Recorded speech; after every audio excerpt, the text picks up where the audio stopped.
Welcome to French Conversations for Beginners. Learn everyday French from Janina, the language teacher, and Joël from France.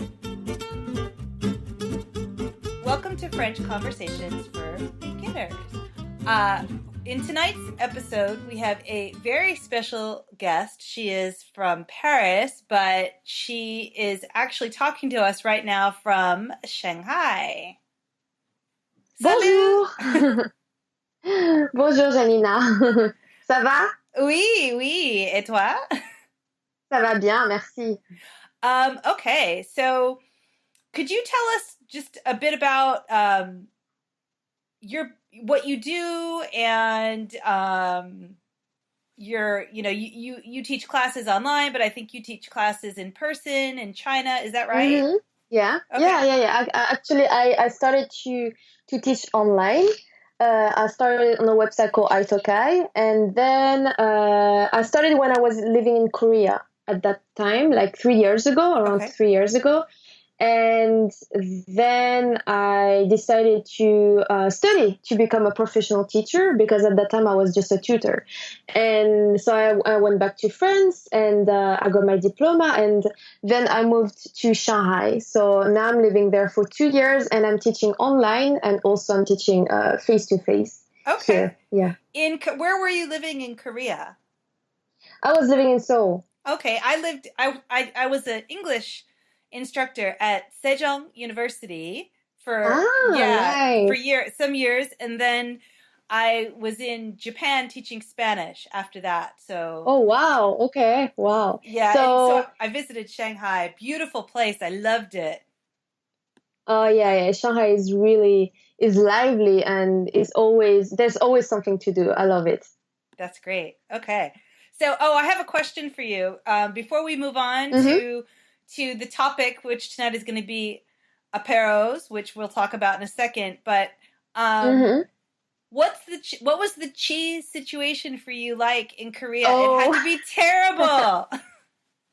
It's really hard to get some cheese there in Seoul. We have some cheese, but I guess for me it's American cheese, because in some recipes they really like to mix the Korean food with some cheese, but for me it's not real cheese. So in France, we like to eat the cheese with just bread or just cheese like this, because it has a strong flavor, right? So we don't need to mix in potatoes or things like that. So I didn't eat any cheese when I was in Korea, because if you buy cheese there, it was really, really expensive. And that time I was totally broke. Oh, yeah. So I didn't buy any cheese. Yeah. I can imagine. You have some good Korean food, so it was fine. But did you find any cheese there? I'm sorry, could you say that again? Could you find any cheese when you were living in Korea? And like you said, it was only American cheese. And the one thing that I used to like was, I love the shin ramen. That's my junk food. And if you go to the base, they mix it with American cheese. It's pretty awful, but you're right. You can't find French cheese in Seoul unless you want to pay a lot of money for it. Yeah, pay a lot of money. And when you know France, and you know that you go to the supermarket and you have dozens and dozens of different type of cheese, and it's really not that expensive, so you feel sad. Yeah, I'm sure. Okay, so can I ask you about Shanghai? Is it easier to get cheese in Shanghai? You have a very big French community here for a long time, so it's still expensive, but now you can find some companies that can deliver to your house, so it's getting cheaper and cheaper to get some real, I'm talking about real French cheese or Italian cheese or from Europe. So it's easier than Seoul, I would say. It's definitely easier, but it's definitely expensive. Yeah. Okay. And you can find cheese also in some restaurants. So it's quite easy now. Okay. And I was living in Shenzhen before, in South China. So in Shenzhen, you could also find cheese, but it was in the supermarket, it was really hard to find. So you need to find some restaurants. Okay. So you said there's a big French community in Shanghai. So do you meet up with them for apéro? Yeah, sometimes. Yeah, I have some French friends, and we go for apéro. But apéro now, even in French restaurant in Shanghai, because you have a lot.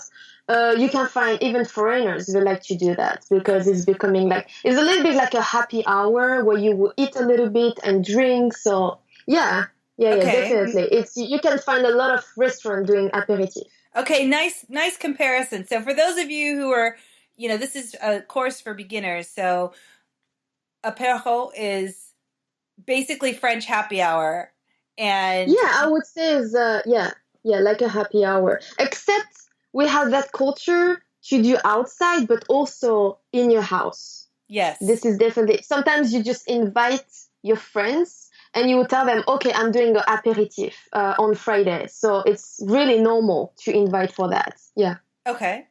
All right. So we're a couple of friends here. We're gonna do the dialogue so that you guys can learn all the words and phrases about aperitif and about looking for a bar. Okay. So we'll go ahead and we'll get started. All right. So, j'ai très soif après avoir tant marché. N'y a-t-il pas de bar dans ce quartier?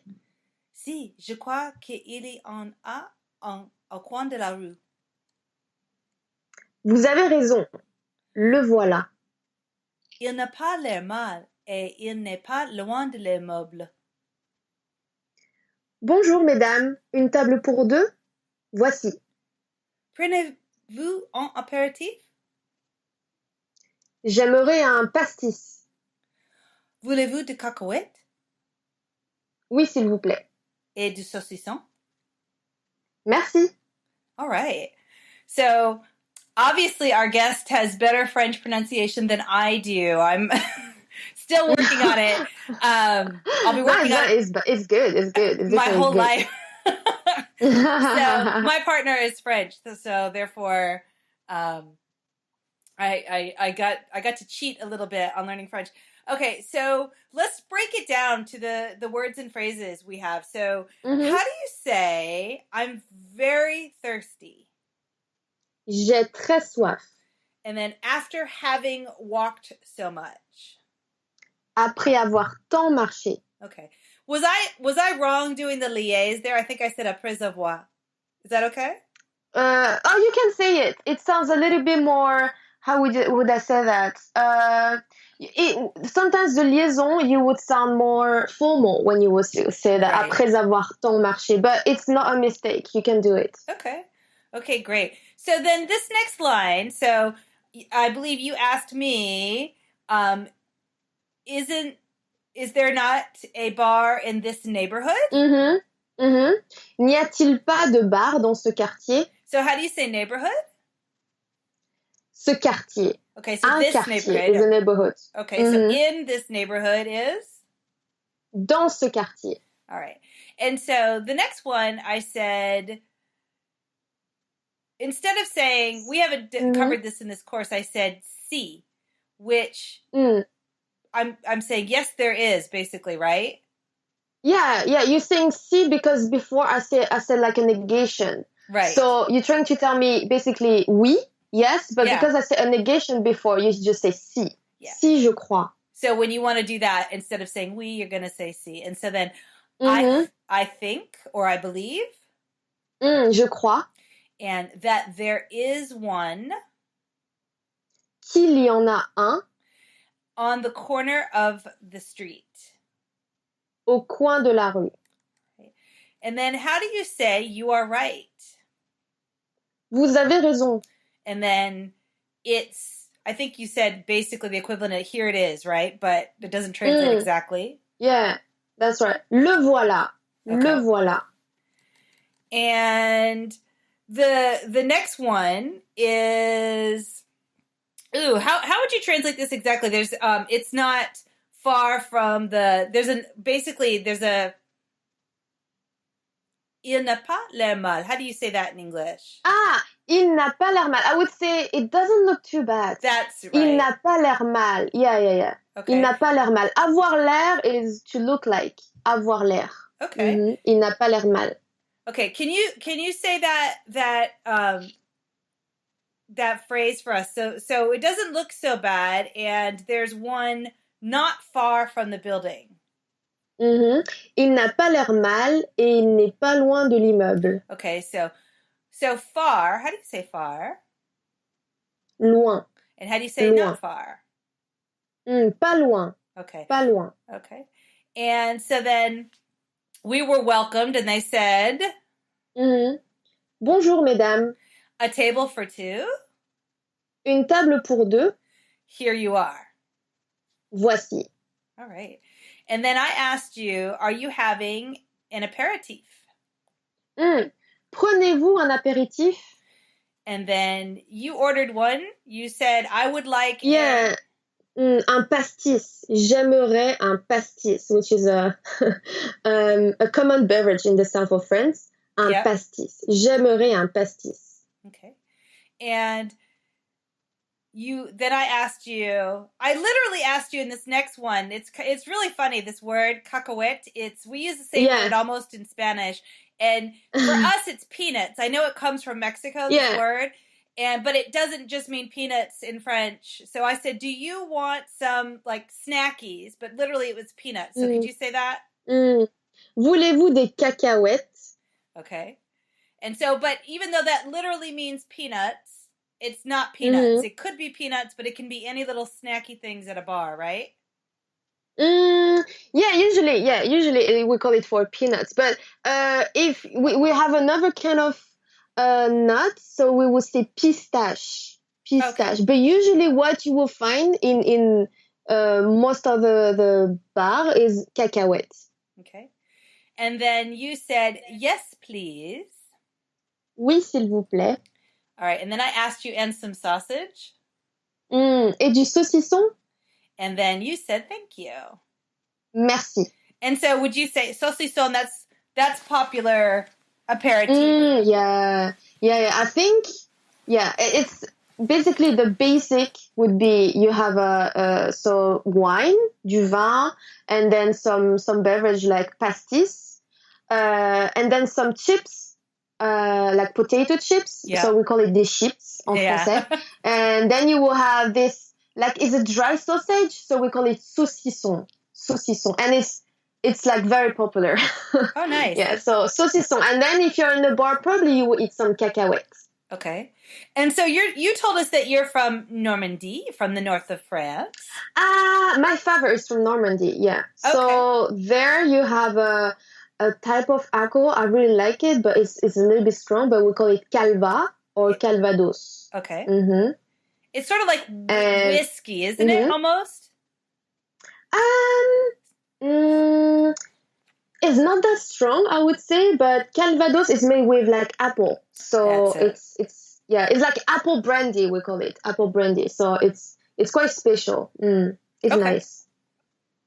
Okay. Or you have also south of France, you will have some I say pastis. Pastis is very common. Like near Marseille, you will see some pastis.